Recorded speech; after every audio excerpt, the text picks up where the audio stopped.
9 मार्च हिंदी का पूरा पेपर मिल चुका है। नमस्कार बच्चों, अगर आप राजस्थान बोर्ड कक्षा 9 के स्टूडेंट हैं, 9 मार्च हिंदी पेपर की आप तैयारी कर रहे हैं, तो ये वीडियो आप सभी स्टूडेंट के लिए स्पेशल होने वाला है। इस वीडियो के अंदर मैं आपको राजस्थान बोर्ड कक्षा 9 हिंदी का एक ऐसा पेपर देने वाला हूं जो आपके 9 मार्च को आने वाला है। अगर आपने एग्जाम से पहले इस कंप्लीट पेपर को आपने अच्छे से तैयार कर लिया तो 9 मार्च हिंदी के पेपर में पूरे 100 नंबर आप फोड़ सकते हैं। और पूरा पेपर इस वीडियो के अंदर मैं आपको हल सहित बताने वाला हूं, तो वीडियो को आपको कहीं पर भी स्किप नहीं करना है, वीडियो को आपको कंप्लीट देखना है। तो पेपर को स्टार्ट करने से पहले आप सभी बच्चों से मेरी एक छोटी सी रिक्वेस्ट है कि सभी बच्चों को कमेंट बॉक्स में जय माता दी जरूर लिखना है। माता रानी के आशीर्वाद से 9 मार्च हिंदी का आप सभी बच्चों का पेपर है वो अच्छा जाने वाला है। और 9 मार्च हिंदी के पेपर में सभी बच्चे 100 नंबर फोड़कर आने वाले हैं। तो सभी बच्चों को कमेंट बॉक्स में जय माता दी जरूर लिखना है। और पेपर के अंदर सबसे पहले आपको अपने रोल नंबर है वो यहां पर आपको अंकों में लिखने हैं और यहां पर रोल नंबर आपको शब्दों में लिखने हैं। और पेपर के अंदर आपको टोटल 24 क्वेश्चन मिलेंगे और जो टाइम है, समय है, वो आपको 3 घंटे 15 मिनट मिलेंगे। और 100 नंबर का हिंदी का ये पेपर आपके होने वाला है। और पेपर के अंदर आप यहां पर QR कोड देख सकते हैं और यहां पर QR कोड के नीचे पेपर का कोड आपको दे रखा है C901 और यहां पर पेपर का सीरियल नंबर है आपके 15, 14 और 905। यही सीरियल नंबर आपको सेम टू सेम कल आपको अपने पेपर में देखने को मिलेंगे। और यहां पर हिंदी का पेपर आपके और पेपर का कोड आप देख सकते हैं 901 और जो आपके कल 9 मार्च को होने वाला है। अगर आपने एग्जाम से पहले इस पूरे पेपर को आपने अच्छे से तैयार कर लिया तो 9 मार्च हिंदी के पेपर में आप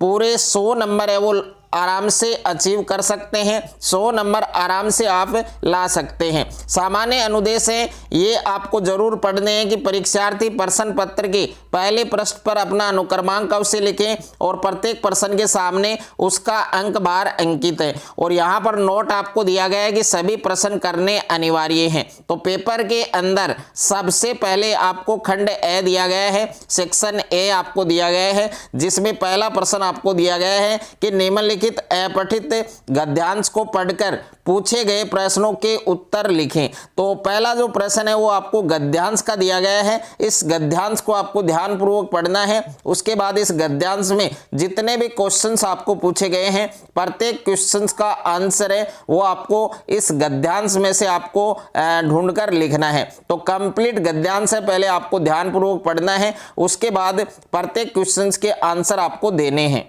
तो जो गद्यांश आपको दिया गया है इस गद्यांश को पहले आपको पढ़ना है कि भारतीय दर्शन सिखाता है कि जीवन का एक आशय और लक्ष्य है, उस आशय की खोज हमारा दायित्व है और अंत में उस लक्ष्य को प्राप्त कर लेना हमारा विशेषाधिकार है। इस प्रकार दर्शन जो कि आशय को उद्घाटित करने की कोशिश करता है और जहां तक इसमें सफलता मिलती है वह इस लक्ष्य तक अग्रसर होने की प्रक्रिया है। तो पहले इस गद्यांश को आपको पढ़ना है और इस गद्यांश के अंदर पहला प्रश्न आपको पूछा गया है कि अनुशासन शब्द में उपसर्ग का सही विकल्प कौन सा होगा। तो अनुशासन शब्द है, इसमें उपसर्ग का सही विकल्प कौन सा होगा, तो इसमें स ऑप्शन है वो आपका करेक्ट आंसर होगा, अनु प्लस शासन। उसके बाद में प्यारे बच्चों दूसरा प्रश्न आपको पूछा गया है कि जीवन का लक्ष्य प्राप्त करने में सबसे बड़ी बाधा क्या है। तो जीवन का लक्ष्य प्राप्त करने में सबसे बड़ी बाधा क्या है, सबसे बड़ी रुकावट क्या है।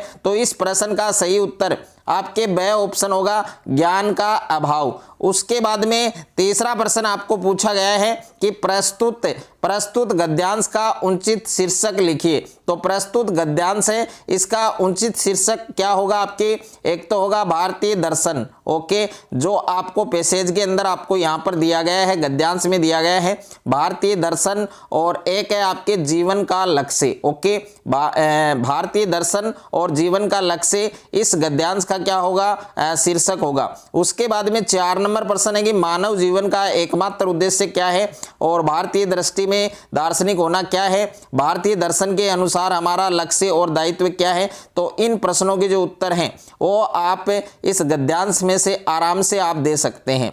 उसके बाद में देखिए दूसरा प्रश्न आपको पूछा गया है कि निम्नलिखित अपठित पद्यांश को पढ़कर पूछे गए प्रश्नों के उत्तर लिखिए। हे ग्राम देवता नमस्कार, सोने चांदी से नहीं किंतु तुमने मिट्टी से किया प्यार, हे ग्राम देवता नमस्कार। तो पहले इस पूरे पद्यांश को आपको पढ़ना है, उसके बाद इस पद्यांश में से प्रत्येक क्वेश्चन के आंसर आपको ढूंढकर लिखने हैं। तो यहाँ पर पहला प्रश्न है कि अधिनायक शब्द में कौन सा उपसर्ग है। तो अधिनायक शब्द है, इसमें कौन सा उपसर्ग है आपके, तो इस क्वेश्चन का सही उत्तर ए ऑप्शन हो जाएगा आपके, यानी इसमें अधि उपसर्ग होगा।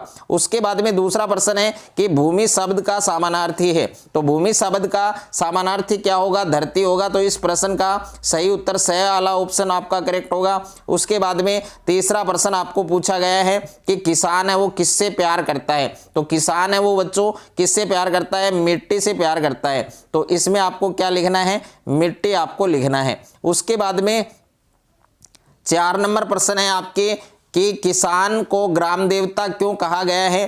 5वां प्रश्न है जन मन का अधिनायक किसे कहा गया है। तो जन मन है इसका अधिनायक बच्चों किसको कहा गया है, किसान को कहा गया है। किसको कहा गया है, किसान को। तो इसमें आपको किसान लिखना है। उसके बाद में देखिए किसान को मनुज शेष कहने का क्या आशय है। तो ये पूरे कंप्लीट क्वेश्चंस के आंसर आपको पद्यांश में मिल जाएंगे, आराम से आप उत्तर दे सकते हैं। प्रश्न संख्या 3 है कि दिए गए बिंदुओं के आधार पर किसी एक विषय पर आपको निबंध लिखना है। तो पहला निबंध है विद्यार्थी जीवन में अनुशासन, दूसरा है आपके भ्रष्टाचार एक विकराल समस्या, और उसके बाद में तीसरा निबंध है बच्चों आपके बेटी बचाओ बेटी पढ़ाओ, और 4 नंबर है आपके मोबाइल एक वरदान या अभिशाप। तो इसमें 4 निबंध आपको दिए गए हैं। जो निबंध आप लिखना चाहते हैं, जिस विषय पर आप निबंध लिखना चाहते हैं उस पर आप लिख सकते हैं। आप कौन सा निबंध लिखेंगे कल एग्जाम के अंदर, वो आप कमेंट बॉक्स में आपको जरूर बताना है। उसके बाद में 4 नंबर प्रश्न है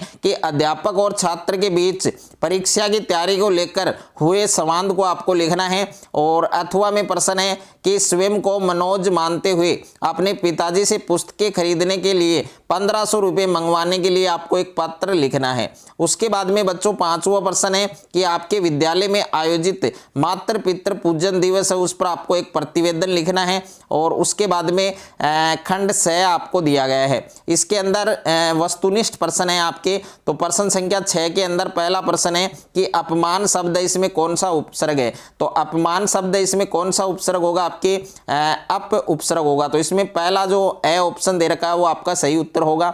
दूसरा है आपके कि परसर्ग ने से युक्त क्रिया में होता है। तो इसमें भी आपका ए वाला ऑप्शन सही होगा, पूर्णता का अभाव। उसके बाद में तीसरा प्रश्न है कि सामाजिक शब्द में कौन सा प्रत्यय है। तो सामाजिक शब्द में एक प्रत्यय होगा। तो इसमें दे वाला ऑप्शन आपका करेक्ट उत्तर होगा। और 4 नंबर है कि निम्न में से आदि शब्द का विलोम शब्द है। तो आदि शब्द का विलोम शब्द क्या होगा, अंत होगा। तो इसमें बे वाला ऑप्शन सही होगा। उसके बाद में बच्चों अगला प्रश्न है 5वां प्रश्न कि निम्न में से उपवन शब्द का पर्यायवाची है। तो उपवन शब्द का पर्यायवाची क्या होगा आपके, इसमें प्यारे बच्चों आपके 5वें के अंदर आपका फूल होगा, यानी ए वाला जो ऑप्शन है वो आपका करेक्ट आंसर होगा। उसके बाद में देखिए 6ठा प्रश्न है कि उस स्थान पर दीपक जल रहा है, रेखांकित पद में कौन सा प्रसर्ग है। तो इस प्रश्न का सही उत्तर सभी बच्चों को कमेंट बॉक्स में बताना है। और जो बच्चे इस क्वेश्चन का करेक्ट आंसर बताएंगे उसका कमेंट वो पिन किया जाएगा और नेक्स्ट वीडियो में उस बच्चे का नाम भी लिया जाएगा। उसके बाद में 7वां प्रश्न है कि आंखें बिछाना। तो आंखें बिछाना मुहावरे का अर्थ क्या होगा, प्रेम से स्वागत करना। और वाक्य में प्रयोग आपको करना है कि जब राम 14 वर्ष के बाद अयोध्या से लौटे तो पूरी प्रजा ने उनके स्वागत में आंखें बिछा दी। इसके अलावा भी आप अन्य वाक्य है वो लिख सकते हैं। अपने पैरों पर कुल्हाड़ी मारना, तो अपना नुकसान स्वयं करना, और इसका वाक्य में प्रयोग आप अपने आधार पर कर सकते हैं। 9वां प्रश्न है कि कर्ता के साथ ने आने पर कौन सी क्रिया होती है। तो इसमें होती है बच्चों आपके सकर्मक क्रिया। कौन सी होती है, सकर्मक क्रिया। ओके, उसके बाद में अगला प्रश्न है आपके प्रश्न संख्या 10 है कि संयुक्त वाक्य की परिभाषा आपको लिखनी है। तो संयुक्त वाक्य की जो परिभाषा है वो आपको लिखनी है। और उसके बाद में लघु उत्तरीय प्रश्न आपको दिए गए हैं। तो 7वां प्रश्न है कि जिस समय महादेवी वर्मा का जन्म हुआ उस समय समाज में लड़कियों की स्थिति की तुलना में आज क्या परिवर्तन आया है। 8वां प्रश्न है उपभोक्तावाद के कारण समाज में क्या क्या बदलाव आ रहा है, वो आपको स्पष्ट करना है। 9वां प्रश्न है अपनी यात्रा के दौरान लेखक को किन कठिनाइयों का सामना करना पड़ा। 10वां प्रश्न है आपके कांजी हाउस में पशुओं की हाजिरी क्यों ली जाती होगी। और 11वां प्रश्न है किस घटना ने सालिम अली के जीवन की दिशा को बदल दिया और उन्हें पक्षी प्रेमी बना दिया। और 12वां प्रश्न दे रखा है आपके कि कवि ने कोकिल के बोलने के किन किन कारणों की संभावना बताई। 13वां प्रश्न है कि माँ को कहाँ ढूंढें। और पद में कबीर ने क्या संदेश दिया। प्रश्न संख्या 14 है कि लुकटी और कामरिया पर कवि कुछ न्यौछावर करने को क्यों तैयार हैं। प्रश्न संख्या 15 है गांव को मरकत डिब्बे सा खुला क्यों कहा गया है। प्रश्न संख्या 16 है कि बच्चे काम पर जा रहे हैं कविता में कवि ने सबसे भयावह समस्या है वो कौन सी बताई है, क्या बताई है। और उसके बाद में बच्चों निम्नात्मक प्रश्न है। तो प्रश्न संख्या 17 है कि मेघ आए कविता का सार अपने शब्दों में प्रस्तुत करते हुए आपको बताना है। प्रश्न संख्या 18 है हरिशंकर परसाई ने प्रेमचंद को जो शब्द चित्र हमारे सामने प्रस्तुत किया उससे प्रेमचंद के व्यक्तित्व की कौन कौन सी विशेषताएं उभर कर आती है। और उसके बाद में बच्चों अथवा में प्रश्न दे रखा है आपको कि लेखक प्रेमचंद है उसका जीवन परिचय लिखिए। और खंड द के अंदर आपको अति लघुत्रात्मक प्रश्न दे रखे हैं। प्रश्न संख्या 19 है कि लेखिका की नानी की आज़ादी के आंदोलन में किस प्रकार की भागीदारी रही। और प्रश्न संख्या 20 है कि बाढ़ की खबर सुनकर लोग किस तरह की तैयारी करने लगे। प्रश्न संख्या 21 है रीढ़ की हड्डी पाठ के लेखक कौन है। तो रीढ़ की हड्डी पाठ के लेखक कौन है, तो इस क्वेश्चन का सही उत्तर जो स्टूडेंट कमेंट बॉक्स में बताएगा उसका कमेंट वो पिन किया जाएगा। और उसके बाद में आपके लघुत्रात्मक प्रश्न है। प्रश्न संख्या 22 है कि खरीद बिक्री बंद हो चुकने पर भी पान की बिक्री क्यों बढ़ गई। और प्रश्न संख्या 23 है पर्दानसी शब्द का अर्थ बताकर बताए कि मेरे संग की औरतें पाठ में यह किसके लिए प्रयुक्त हुआ है। उसके बाद में निम्नात्मक प्रश्न है आपके। प्रश्न संख्या 24 है कि रीढ़ की हड्डी शीर्षक की सार्थकता स्पष्ट करते हुए बताइए कि समाज में महिलाओं को उचित स्थान दिलाने हेतु आप क्या क्या प्रयास कर सकते हैं। और इसके अथवा में प्रश्न दे रखा है कि मेरे संग की औरतें पाठ के आधार पर लेखिका की माँ के व्यक्तित्व की आपको विशेषताएं हैं वो आपको बतानी है। तो हिंदी का ये पूरा पेपर आपको अच्छे से तैयार करना है। और सभी बच्चों को कमेंट बॉक्स में जय माता दी जरूर लिखना है। माता रानी के आशीर्वाद से कल हिंदी का आपका पेपर है वो अच्छा जाने वाला है। सभी बच्चे हिंदी के पेपर में 9 मार्च को पूरे 100 में से 100 नंबर है वो लेकर आने वाले हैं। तो सभी बच्चों को जय माता दी जरूर लिखना है, किसी भी स्टूडेंट को इग्नोर नहीं करना है। और इस वीडियो को ज़्यादा से ज़्यादा स्टूडेंट के साथ शेयर करना है, ज़्यादा से ज़्यादा वीडियो को लाइक करें। और चैनल पर आप नए हैं तो चैनल को सब्सक्राइब कर लीजिए और साथ में नोटिफिकेशन बेल को प्रेस कर लीजिए।